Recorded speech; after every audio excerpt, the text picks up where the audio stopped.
We talked about Thomas HD Queasy. They are landing at Mount Olympus, but they're contested, Jacob. So it could be a little difficult if they want that consistency. Same thing at Grim Gate, Merstash Malabuka, contested by Cheatin and Kiduo.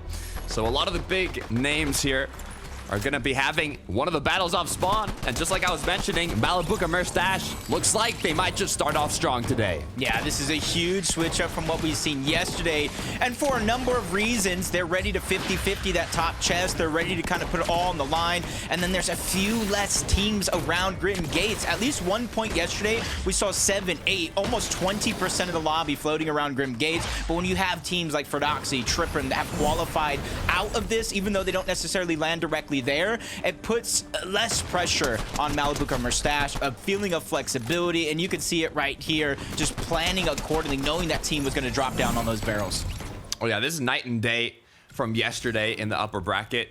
There's still potential third parties surrounding them, but not being triple conned, coming out on top off the start, unlike yesterday, where I believe the first 2, maybe even 3 games, they basically got eliminated off the rip. So good start for Merstash Malabuka. Can they get a VR though? That's the main question. Thomas HD Queasy at Mount Olympus.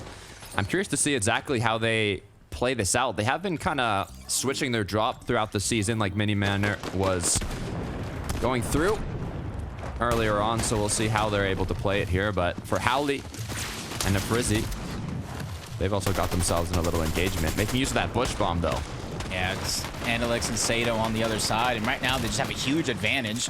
Getting to expend all the builds, just try to maintain that elevation. While one fight's going down, you see Yanis and Flixie on the other side, getting a couple eliminations in the feed, but you can see Howley, no ammo in his gatekeeper. He's stuck to just maybe a clip in the Harbinger SMG. The longer this fight goes, the more of a nightmare it is going to become, because all of the floor loot, everything has already been given up, and he finds some ammo given away from his teammate, I do believe, and now that's going to give him the confidence to continue to go on this chase. Looking to see if they can find an angle here. Andelix is going to get knocked. And Frizzy Howley now upper hand in this engagement. Sato left alone, forced to pop a big pot. Has chug splashes. Has what he needs to recuperate a bit of HP, but you never want to be in a 1 versus 2, especially in the semifinals where all the players here are veterans of Fortnite competitive. So Sato has decided to kind of back off a little bit. Yeah, there is a launch pad towards the back he could potentially use to try to stay alive, but Howley and Frizzy know there's only X amount of options you can take to try to disengage off of this spot, and the more common one is towards the back because of that launch pad. Some loot down there as well, but you can see Frizzy and Howley knows that this player did not launch pad away, so only 2 assumptions is maybe he swam, but they see him towards the side. Sato gets, I think, DMR tagged up. And this is going to give him the 2v1 opportunity. Another shot can be fired from above on from Howley. And eventually the turn and burn comes in. Sato goes down. Andelix falls in game 1. And a huge boost of confidence for Howley and Frizzy. Great way to start off the match. Keep that momentum going is what they need to do here. Taking a look though. Engagement after engagement. We've got a dangerous start to the semifinals here. It's going to be Axe Force and Clownski who have the advantage in this one. It's a lot of early game fights. Not necessarily what we saw in game 1 to start the day yesterday. A little bit more slow paced. Storm Surge forcing a lot of the action. I think being able to watch the VODs, some teams coming from the lower bracket, Axe Force, Clownski, not backing down. They know it's an isolated fight on the side out away from Mount Olympus, so it's going to be an easy 2 eliminations for them. And just judging by the loadout, the only thing that they're really lacking is maybe some shields and the rest of the material. So great start for them to get off with those Surge to start the game. Taking a look at Janice Flixie, like mentioned earlier, coming from the lower bracket yesterday, now in uppers with that opportunity, that chance to make it direct to the grand finals, and starting off with a couple eliminations. I mean, that's a good way to go, Jacob. I wouldn't be mad with that. Reckless Railways as well. Incredible amount of loot. And pretty centered on the map, so opportunity for Surge bases, opportunity for those Storm Surge tags. We saw how stacked the first match of uppers was yesterday. So getting that damage early on is crucial. No, it definitely is.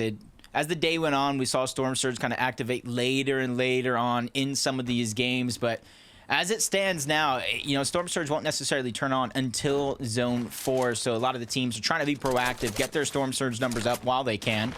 Meanwhile, Pink and Vico, one of the most consistent teams we've seen all season in terms of placement, in terms of the leaderboard. But what they lack, Takata, is the ability to get the wins. Throughout this FNCS, the qualifiers, they've only managed 1 win so far. And I kind of asked you, does that scare you in a situation like this where it's winning you're in, or you're kind of calm, cool, collected, knowing they'll eventually get in by Sunday?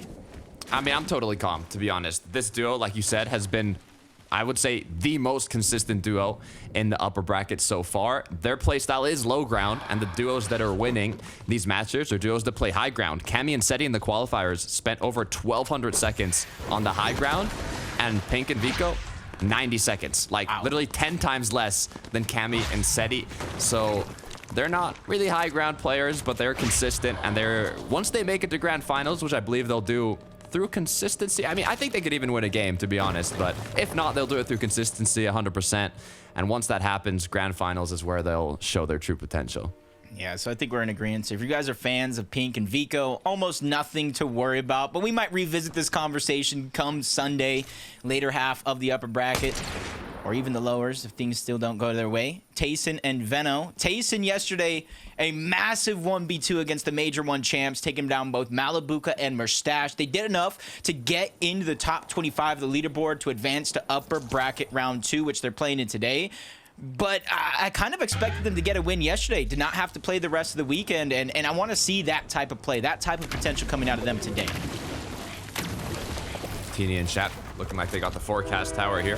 Also, quick reminder, we are watching the upper bracket, but lower bracket is being played out at the same time, and there's players like Mongrel and Mr. Savage competing there. If they don't make upper bracket today, that's it for the rest of the lower bracket duos. So luckily enough, the players here do have more chances to get the victory royale directly to the grand finals or get top 20 on the leaderboard to play in day 3 upper bracket. So even if you don't get that VR, it's important to get points. You talked about Mustache Malabuka. They basically qualified through the consistency on the leaderboard in their last match where they got top 3. Without that, they would have been in lower bracket. So let's see if Chap and Teeny, who came from that lower bracket, and it's their first day in upper bracket, can show us what they're really made of. Yeah, they've already showed the blueprint of getting a win, but as we know, the lower bracket's a little different. They were getting so aggressive. They're already starting off here, but a huge shot's going to back down Chap momentarily. Chain of Hades come out, just trying to get some damage through the builds. But Demus and Serene just not backing down out of this fight. And they're even creating more space because they know if this comes prolonged, space is going to be key. Teeny is just getting bounced around. Chap just gets his shields drained off again. A lot of those healing resources being used before they can even break in and get any damage on this fight. Dashes, you can see, on both players here, which can be used for playing hyper aggressive if they want to jump directly into the box, get up close and personal. Do have that Chain of Hades, which we've been kind of seeing a bit more recently compared to the start of the season. What I'm trying to figure out here is, I don't think this engagement is necessarily for eliminations. They have the forecast tower. They have an advantage for playing that late game, but what they don't have is, one, a lot of materials, but not enough damage. So hopefully from this engagement, they can kind of take some pop shots and do a bit more. But if not, and they don't see much opportunity from it, they might just look at their surroundings. Yeah, with how long this fight took, it's almost a necessary play with any teams third partying in. We saw a lot of third, even fourth parties throughout different stages of the game. Some build fights, some for bunkers, even some coming for forecast towers. So they're trying to think ahead. And coming from the lower bracket, that's almost going to be a necessity. Seeing how a lot of these teams played yesterday in these set lobbies. What are the rotations like? What risk are they taking? And we're seeing a risk already coming out from Queasy and Thomas. Stagger themselves in the zone towards Mount Olympus, and that's hoping that they can get a least congested side when they finally begin to rotate out. You see the launch pad there, you see the Flowberry Fizz in the inventory, so it's going to be very, very easy for them to cover the distance needed to get into zone. All they need is that win, Jacob. All they need is that win. If they can get 6 med kits in the inventory, hold on to them for the late game. All you really need is that VR, so they're playing the long run here. Making use, like you said, of trying to get more of an uncongested side. However, they will have to do damage. They were contested off the start. No eliminations to their name, but I'm sure they took a bit of tags, got a bit of damage as well, so they should be good for the moment. Marius has gone down, one of our duos that were here competing yesterday in the upper bracket. Didn't make it to grand finals, but qualified once again. the day 2 uppers. You noticed that though, right? Sanguild, people are probably wondering, why did you drop the medallion? Why did you drop the only thing that's going to give you some sort of siphon in a situation like this? Well, he's a solo. The medallion gives a rough estimate of where you're at on the map. So he rotated one direction, dropped the medallion, so they probably think he's still over there, and then quickly turns around, uses the dashes he's getting from the river sticks to go ahead and try to cover distance. And this is going to be the key for him, because they don't know exactly where he's at now. And if he has that reboot card, I expect to see Marius back in the game sooner or later. I hope so. I honestly hope so. That would be good. TikTok star Marius. Vico and Pink now alongside many duos in this kind of center area of the map, making their surge bases. We talked about it yesterday. Bush bombs, incredibly useful. You can put it right on top of your surge base, and it's much more difficult to land shots on your opponent up there, because you kind of just have to take a guess to where they might be shooting from inside the bush. You can peek a lot more openly. A little bit different of a sky base, though, than we typically see with the cones. Switching things up. Just some half-edited floors. Give him more line of sight with the bush bomb that you were talking about. But he's separated right now with the zone moving in. Veno is going to have to start his footwork to reunite with Tayson. And then you have a team like Vico and Pink watching everybody rotating in very slow to the backside of zone. Multiple players have already been spotted out.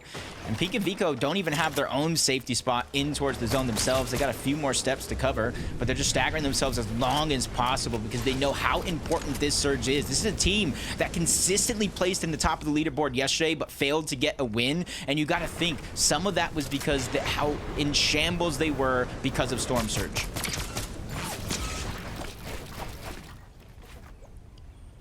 I believe Storm Surge is honestly what separates some of the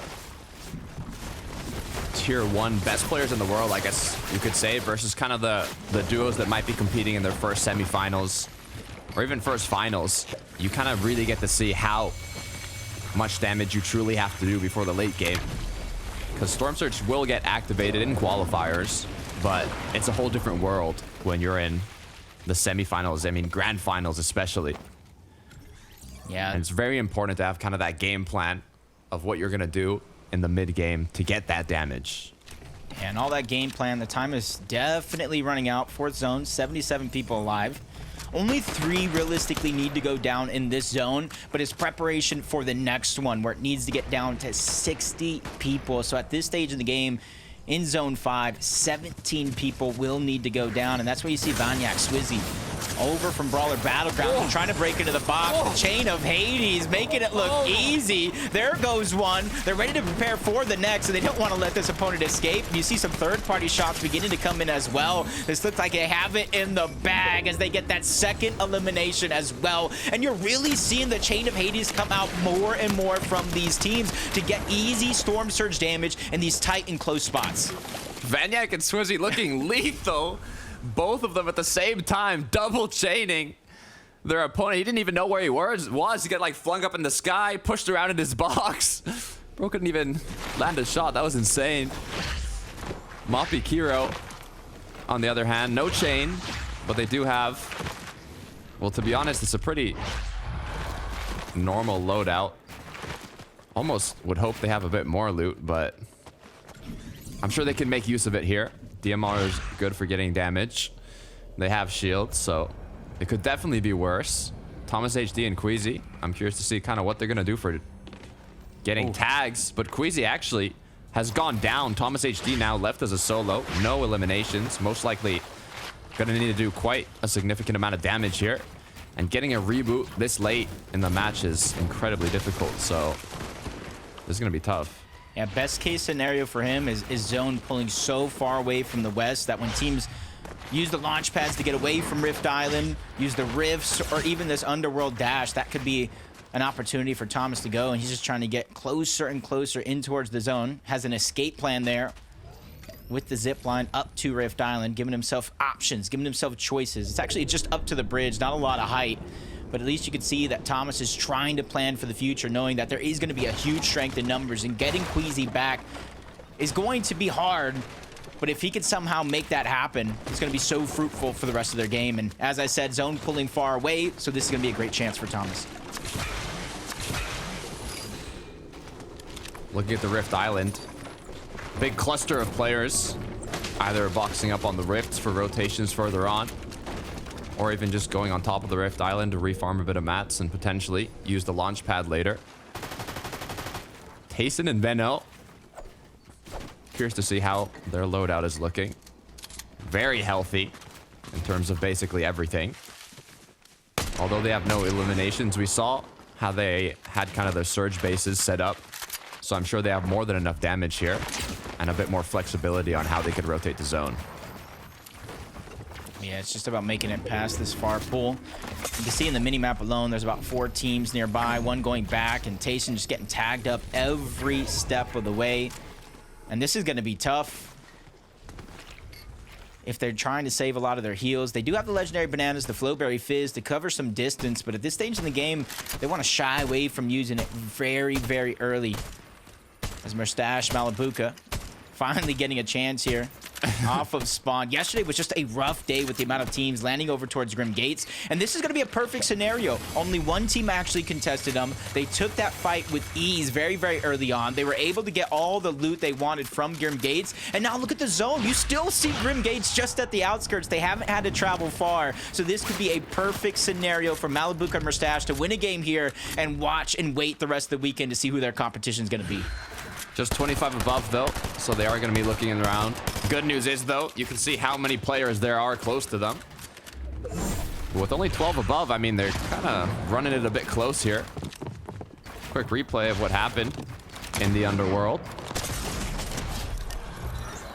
Oh. Wow. Sanka was just trying to get out. We saw him before by himself. No Marius in sight. They finally spotted him down, tracked him as a solo.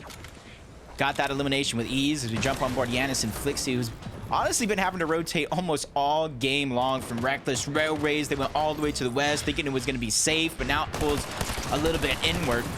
So their job of rotation isn't done just yet, but Mustache and Malabuka down on Surge. They have no way to go but inside of another team's box.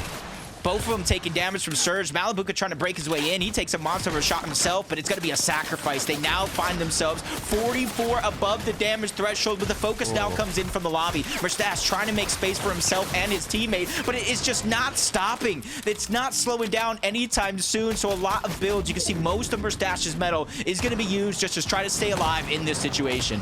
So much pressure is being put onto them. They do not even have time to recuperate the shield that they have lost.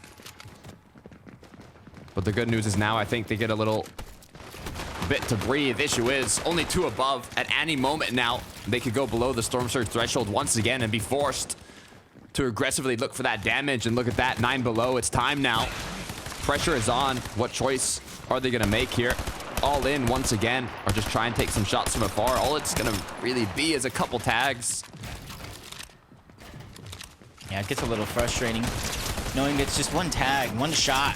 As they quickly turn around, they spot out another team. They try to go again into the box, but Mustache loses Malabuka this time around, but finally finds the down body, saves it for now.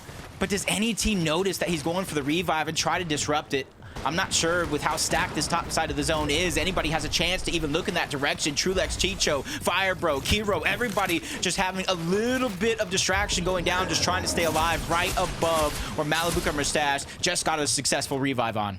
I don't know how they're still on their feet, but that other duo that was holding on kind of gave them that bit of time when they got pushed, so they're safe once again, but for how long? They have 3 big pots, but they really need to make something happen. 107 above, so not as much of an urgency to get that damage, but at this point, they're going to need to refresh.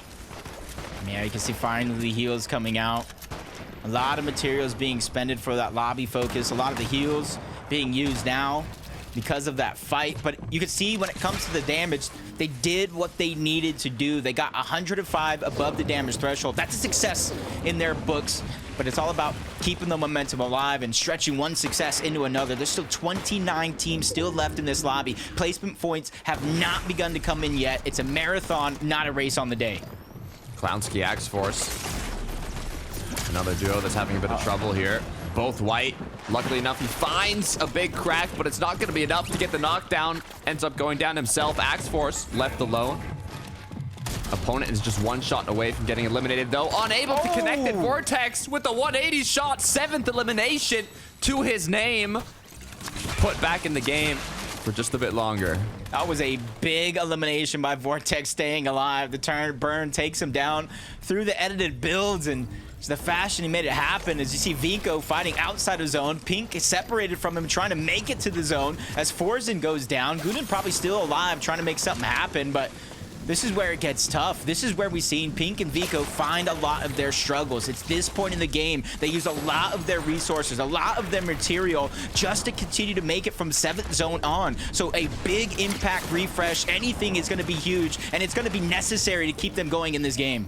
Oof, Vico barely getting his toes back into zone as his opponents were shooting him from multiple different angles, but Flowberry Fizz is going to be the savior here, recuperating all that shield that was lost during the rotate. Medkit as well to get that HP back.